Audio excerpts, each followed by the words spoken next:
गुलाबबाग के मिर्ची व्यवसायी गुड्डू दास के स्टाफ राजशाह के साथ कोई लूटपाट की घटना नहीं हुई थी, बल्कि राजशाह ने अपने दोस्त नितेश कुमार से मिलकर खुद ही इस तरह की साजिश रची थी, जिसका खुलासा पूरी तरह से हो गया है। सदर थाना अध्यक्ष ने इसकी पुष्टि करते हुए कहा कि कोई लूटपाट की घटना नहीं है, बल्कि यह एक साजिश है। राजशाह को बैंक में 17,40,000 रुपये जमा करने के लिए भेजा गया था और उन्होंने बैंक में जमा करने के बजाय अपने दोस्तों को बुलाकर खुद ही रुपया दे दिया और दोस्त रुपये लेकर वहां से फरार हो गए। बाद में राजशाह ने मनगढ़ंत कहानी सुना दी ताकि लोग यकीन कर लें और वे सभी दोस्त मिलकर रुपये को हजम कर सके। कोसी आलोक न्यूज ने जब राजशाह का इंटरव्यू किया था तो उस समय भी लगभग बातें खुलकर सामने आ गई थी कि राजशाह का इसमें कोई न कोई झोल है, क्योंकि उसका बयान साफ साफ नहीं आ रहा था। और पुलिस ने जब गहन पूछताछ की तो मामला पूरी तरह से खुलकर सामने आ गया कि यह कोई लूटपाट की घटना नहीं है, बल्कि एक साजिश है जिसमें राजशाह और उनके दोस्त नितेश कुमार के अलावे और दो लोग शामिल हैं, जिसकी तलाश की जा रही है। बताया जा रहा है कि रुपये लेने के बाद राजशाह के दोस्त बिहार से बाहर निकल गए हैं और पुलिस लगातार पता लगा रही है ताकि उसे पकड़ा जा सके। इस मामले में मिर्ची व्यवसायी गुड्डू दास की लापरवाही भी खुलकर सामने आई है। गुड्डू दास ने बगैर किसी जांच पड़ताल के करीब 3 माह पूर्व राजशाह को अकाउंटेंट के तौर पर नियुक्त कर लिया था और बड़ी रकम देकर उसे बैंक में जमा करने लगातार भेजता था, जबकि राजशाह इससे पहले 2 और लोगों के यहाँ काम किया था, किंतु वहाँ भी राजशाह का रिकॉर्ड ठीक नहीं था।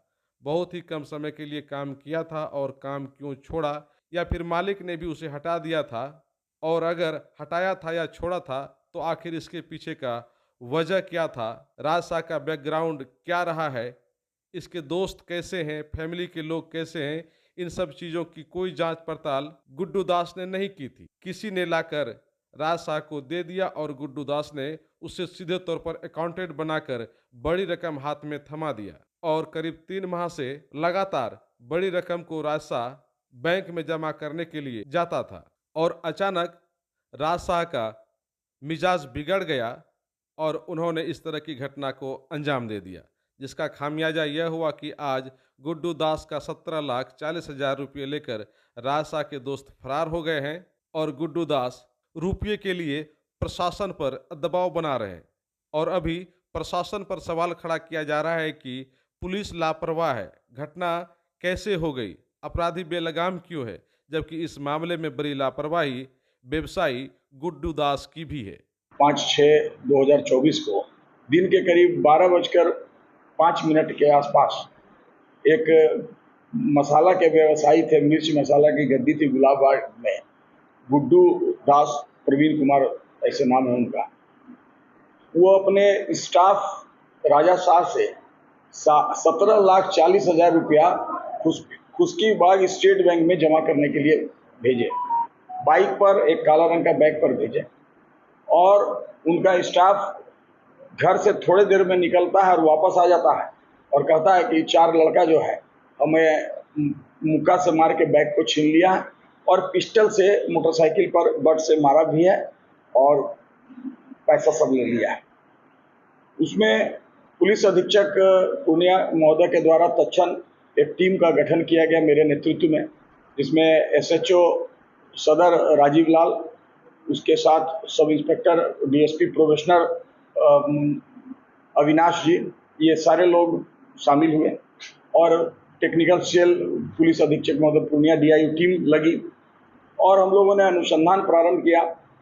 उसके बाद इस लड़के का जो टेक्निकल चीज़ है, लैपटॉप का यूज करना, मोबाइल का यूज करना, इंस्टाग्राम का यूज करना, उस सबको भी हम लोग खंगाले और इंट्रोगेशन में ये लड़का बाद में टूट गया और इसने स्वीकार किया कि यह पैसा हम लोग प्लानिंग के तहत जो है अपने एक मित्र को बुलाए और उसी को गली में खड़ा किया। तो वो मित्र 3-4 आदमी के साथ था जिसको हमने ये पैसा दे दिया, 17,40,000 रुपया।